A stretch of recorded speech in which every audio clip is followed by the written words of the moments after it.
Welcome to the Dance Studio Empire podcast, a mix of business strategies, simple tips for studio growth and success, with a touch of inspiration, motivation, plus raw and honest conversations to ensure you are building your studio empire. I'm your host, Jen Dalton, studio owner for 30 years, dance business coach, and author of the book Teaching Dance Beyond the Steps. My business philosophy is creativity is our superpower, and I believe we all have the means and ability to infiltrate this into our studio. Just sometimes we can get too busy, distracted, or overwhelmed to see that. And so this is exactly what I am here to help you do. Okay then, let's do this. Hit that subscribe button, sit back and relax. Now let's get ready to build your dance studio empire.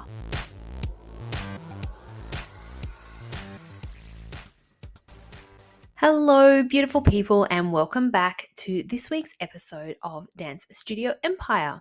Now, on this episode, I'm going to be talking about customer love or customer service, or however you want to describe it. For me, customer love just makes it feel nicer. And so that's why I go with that title. That is one of the modules that we go through in Dance Business Academy, because I think if we interact a little bit better with the thought of customer love, it can help sometimes, especially if we're in tricky situations when it does come to dealing with customers. But what I want to talk to you about is how you're going to get those customers in the door, converting those inquiries into whether it's a trial lesson or getting them enrolled. I'm just going to talk you through a few different ways that you can do that. Now, it's a little bit trickier these days because a lot of interaction is online. A lot of parents are contacting us via email. And so it does make it a little bit harder to have those conversations and assess whether the person is the right fit for your studio. You can definitely do that through the written word, but it's not as effective as it is if you do speak to them in person or on the phone.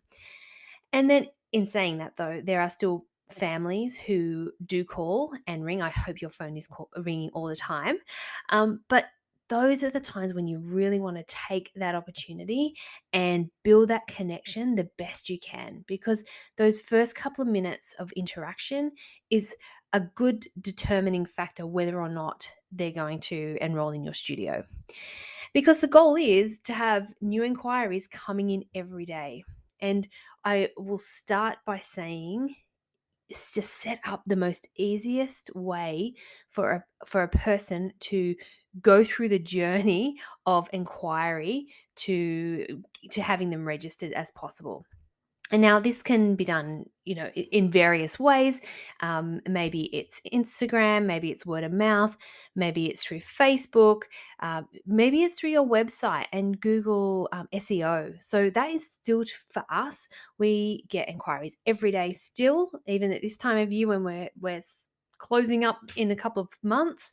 We still do get inquiries and they come through the website still. So my husband, I'm very lucky, when we very first started, before websites were even like a thing, my very clever husband worked out how to build our own. And it's quite funny, very clunky, but we were one of the first to have a website. And just using common sense, he just put SEO in our website just because he's just smart, I guess. And he still diligently does that every year, just updates the SEO on the website. So when people search for dance studios in our area, we always come up. We come up first. And so it is absolutely worth it. I know some people probably don't put as much time into their website anymore, but just speaking from experience from us, it is still worth it. So if you do have one, maybe think about how you can improve your SEO. And you want things as automated as possible as well. So, and that's a little bit easier these days with some of the programs that we have, whether it be MailChimp, whether it be ActiveCampaign, whatever CRM that you're using. There are ways to set up a system so that if you get an inquiry, they can get emails straight away, so you can start that connection building right from the beginning. Now, with that aside, like I said, if we can get them on the phone, is absolutely the best case scenario, because you can identify whether they are the right fit for your studio. You can ask those questions that will make sure that you can put the child in the right class. You can offer them a lot more if you're having these conversations. One of the very first things that I always do, and I always encourage any of my team who are speaking, whether it's on the phone or in person, is to remember the name of the person you're speaking to and their child's name. And now, back in the old days, I was really, really good at remembering names. So even with a couple of hundred kids in my studio, I knew the parents' names and I knew the kids' names, and I didn't forget. Fast forward now, I definitely am not that good anymore. I don't know whether my brain has aged or I just have so much more in my brain, but I still know the importance of it. So I just write it down. So if I was answering the phone and they said, "Hi, my name is Louise," I'd write Louise. "I'm just ringing about my daughter Emily, who's looking for ballet classes," and then I'll write Emily. And so then I can just refer to them by name throughout the whole conversation. And what it does, it's a new level of connection that we now have. And she knows that I'm listening and she can hear that I care. And it's such a simple thing to do that will make a big difference. So that would probably be one of my biggest suggestions when you're first interacting with new customers. Now, the other thing when you're first interacting is, instead of talking about you, your studio, what you have, what you offer, get them to start talking about them and their child. So ask them questions. It could be a question like, "Tell me a bit about your son or daughter. Have they done any type of dance before? What styles do they love? Do they love ballet? Do they love hip hop? Are they into singing and drama?" Ask the parent, "What are you looking for in a class? What do you want? Do you want building friendships? Do you want exam work? Are they going to become professionals?" Even ask them things like, what sort of music do they like to dance to?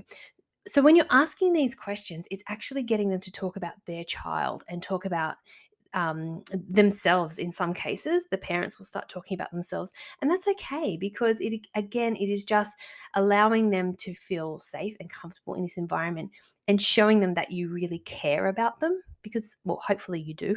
Hopefully you care about them when they're ringing. So that's a really good way to start conversations, particularly if you are assessing in your brain like where you're going to put them, what classes are best suited for them. Just have a list of 3 or 4 questions that you can ask to get them speaking about their child, and watch the dynamic of the phone call change. It's very, very interesting. Another thing you can do is use words like, be aware of the language that you're using. So when you are speaking to them, you can just be acknowledging that you're listening by using words like "sure," "not a problem," "that sounds great," "perfect," things like that. "You're welcome." "Excellent. Let's just give her a try and see how she goes." So start using that type of language when you're speaking to these new inquiries. It's opening the door for them to come in and really feel like they're part of your family. Now, the next thing I would suggest you do is to know your timetable inside out. So be able to recite it to your customers if they're on the phone or you run into them at the shops. If it's large or complex, just keep a copy with you. And so I, for many years, would keep a copy in the car. I'd have a copy in my handbag. I'd have a copy at home, and then I'd have a copy at the studio. So I was always able to refer to it right away. So, and again, if you've listened to some of our my timetabling podcasts, you know that we usually have several options for a particular age. And so I want to be able to throw those at a parent straight away so that they know, oh, okay, the ideal classes are going to be on a Monday, but they can't make a Monday. Oh, you should come to our Thursday classes because we've got similar or the same styles on that day. So you could come there. So it's, again, a confidence in you and your business if you're able to give them what they want straight away, and not just say, "Oh, well, can't make it on a Monday. No worries. Good luck." And off they go. So you've lost them. So just by knowing that, being able to have that conversation, maybe you've got classes that are full. And so you can then refer them to maybe why doesn't she give acro a try, or why doesn't she give tap a try? There's room in those classes. And then maybe spaces will become available in the other classes down the track. So just be able to have that information so you can offer it. And so you're just not finishing a conversation with a full stop and then you've lost a potential new customer. So that is my suggestion with just knowing your timetable or having a copy with you. And the other thing with that too, actually, on a side note, is have your timetable really accessible. So on your website, have it so that there's just a button that says click here to download the timetable, so they can just go straight into the timetable. On your Facebook page, have the links easily accessible so that they can get it. Have it as a download if possible. It's just, again, going back to the easier it is, the easier you make it for a new parent, then the more chance they're going to be enrolling, and the process is going to be easy for them. Okay, moving on. Always be speaking clearly and politely. Now, it's a funny one, this one, because there are some people who come across a little bit aggressive or shy. Like I was saying earlier about, don't make the conversation about you or your studio. Try and direct the conversation to the child and what you offer them and what they're going to get from it. And this is by speaking in a really clear way about what you do and what you offer, because it's part of the sales process. Okay, so they're going to see that confidence in you. So if you're able to speak this clearly and assertively, assertive is a really good word as well. If you're able to speak this clearly and assertively about what you offer, the classes, the staff, your teachers, like all these things, then they're going to have confidence in the business that you run. Is it, well, if this is, this part of the business runs like this, then all the other parts must run this way as well. And so this comes across in the way you speak, and the language that you use. So it's something just to be aware of as well. Okay, next point is, I will always, in a conversation, leave the conversation with the expectations that you're going to see them at possibly a trial lesson, or they're going to come to open day, or something where you can say, how about, would you like to book in for a trial class? Would you like to come to our workshop? And even they might be like, oh, maybe, I don't know. Always finish with, I really look forward to meeting you and Emily. So go back to referring to the name. Yeah, I think it'll be really great for her to try, come and meet the other kids in the class, and we'll see how she goes from there. And so you're leaving, they're not feeling like they're committed, or they have to come, because sometimes if a parent feels that pressure, like they have to be there, they will flip on the other side and it'll be like, no, I can't stand, that's too much pressure, I can't commit to that. It's quite psychological, really. So just leave it open and positive that you're looking forward to meeting them, and book in a time or let them know a time, and then always follow up then with an email just to reconfirm with them as well. You want to just make sure that when you're on the phone, it doesn't sound like you're pressuring them. You want to give them the opportunity to make the decision. And so I say often, the more information you can give the parent is then allowing them to make an educated decision whether they're going to join or not. And that's what you want. You don't want to give them half information and then not be happy with something down the track. Just give it all to them. Tell them how it is. Tell them, exactly the costs and the expectations. Then they can make a decision whether they're going to join you or not.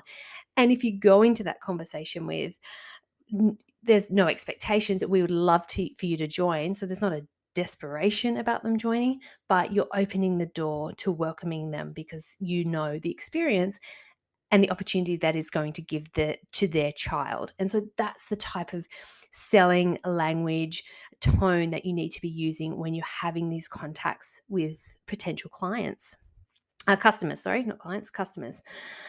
So yeah, so that's a really, this topic about the language and how to positively influence someone on the phone or in person, I love, and we do go into a lot of it in Dance Business Academy because I think it's so important. It's part of the sales process. And that then also extends into the classroom as well. So you as a studio owner should be teaching these tactics to your teachers as well. This language, their tone, all of the words that they're using is so important because, like it or not, I know we're dance teachers, but we're still in sales. We're selling. We sell every day. This is just part of our job, really. So if you can do this in the best, most effective way, then it's only going to benefit you and your business. All right. Last thing, always when I'm speaking to someone or any staff are speaking to someone, and it doesn't matter if it's on the phone or in person, is to obtain contact details. So you can just send them more information if you need to, or give them a call back, or um, confirm a time. Having a phone number is really good. The thing now with email addresses, which is great, obviously. Hey, I'm a big fan of not speaking on the phone. I love texting and I love email. But there are sometimes, I don't know about you, but there might be a spelling mistake in the email address, or the email might be bouncing back, or you might need to contact someone straight away and not wait for an email to come back. So grabbing that phone number is really important. And even some parents are funny about leaving a contact phone number. It's weird. But if you just put it, well, it's about the safety of your child. Like if we need to contact you, then we're going to need a number. So that's just another little way around it if you did have a problem with a parent handing over that number. But yes, always get their details. If they haven't automatically enrolled onto one of your lists, then you certainly can add them. Even if they don't join, you can add them as a potential. And so that you can, if you're running a workshop in the holidays, you can email them and say, we're running this workshop, thought you might be interested. And so you can still keep contact with them, even if they don't enroll then and there. And you never know, something might have come up in their life, and 6 months down the track, they're like, oh, okay, we're now ready to join dance. And so, you've been reaching out to them. Maybe you've been sending nurture emails. Maybe they're part of your social media. So they've been there, and then all of a sudden they're ready, and then they'll join. And so, it is worth putting in the time and effort and not just writing off people if you can't help them, or, if they're like, nope, sorry, too hard. Just don't write them off because there's still potential in the future of them being a family that's enrolled at your studio. Or the other thing is too, like if they have a positive experience, their whole journey, even if it turns out that they don't enroll, you're not the right fit. If that they have that positive experience, they're going to tell other people about that positive experience. And so they might not enroll, but then someone else might off the back of that. So it is absolutely worth it. All right, as you can hear, am quite passionate about this side of the business. I love it. I love watching the conversion. I love watching, a conversation change. Another really uh, dynamic thing you can do is start to assess a situation when you start speaking to someone, whether it's face to face or yeah, more face to face with this one, to be honest, but because I want to encourage you to start reading their body language and then work out what's going to work best in communicating with them. So, for example, I sit at the desk of our studio on a Saturday, and Saturdays are very busy for us.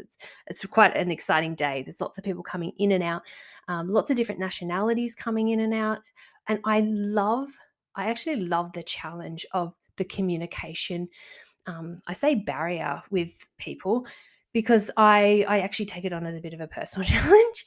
And so, but I've learned how to read the body language of the person coming in, and it really is 50-50 male and female, mum and dad. It's not, predominantly mum anymore. It's very, very much 50-50. And so I can generally assess whether I need to just stay seated while they're talking to me over the desk, whether I need to stand up so I'm at the same level as them, or whether I actually need to walk around and stand side by side with them and talk them through the processes and the expectations and the pricing and all that sort of stuff.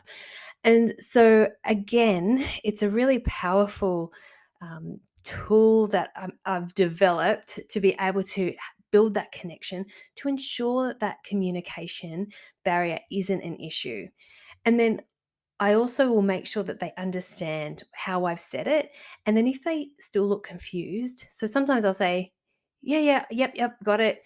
But I know they haven't. So then I then will try and explain it in a different way. Not try, I explain it in a different way, or I'll get a visual aid, or I'll use something different just to make sure that they get that communication. Because if you think about it for yourself. If you're going into something new, something that you know absolutely nothing about, and you're trying to get answers, it's quite confronting actually asking questions sometimes, because you might be like, well, it's obviously so easy and I just don't get it. And I go back to swimming with my youngest daughter when she was swimming, and it was just such a foreign world to me, and there were all these different comps and all these different memberships you had to join, and I had to pay this and pay that, and it was so overwhelming because I had no idea what anything was. But thankfully, the club that she ended up joining was very good at communicating, and if I didn't understand anything, I felt very comfortable reaching out and asking them, "Do you mind explaining what this is?" And that's what I want to be for potential families that are coming to be at my studio. And that's what I hope that you are as well, as a studio owner, because we want that that feeling, that connection, because that's when they're going to join, and they're going to join happy, and that's what we want as well. All right, okay, studio owners, I'm going to leave that there. As you can tell, I've been talking very fast today because I just really wanted to get this ball rolling. I'll be speaking more about this over the next coming episodes as well, because I think it's really important, and it's an area that's not focused on very much at all for us studio owners. So if you like today's episode, I would love to hear if you could, you know, leave a comment on our Facebook page. We've got Dance Studio Empire, which is our Facebook private group for studio owners. We also have at Dance Studio Empire Instagram handle now, because I've changed it, so that's really exciting. Yeah, if you would like to reach out, DM me, that would be fantastic, and share this information with other studio owners who this will benefit. All right, I'm going to leave it there today. I hope you have a really great rest of your week, and I will catch you next Thursday. Thank you for listening to this episode of Dance Studio Empire. If you enjoyed it, please share it on your stories on Instagram, and be sure to tag me at Dance Teacher Central so I can say thank you. And if you really want to support me and the show, I'd absolutely love for you to leave a rating or review. For all the latest from me, you can follow me at Dance Teacher Central on Instagram and Facebook. Be sure to tune in next week for more strategies and tips to ensure you are building your dance studio empire.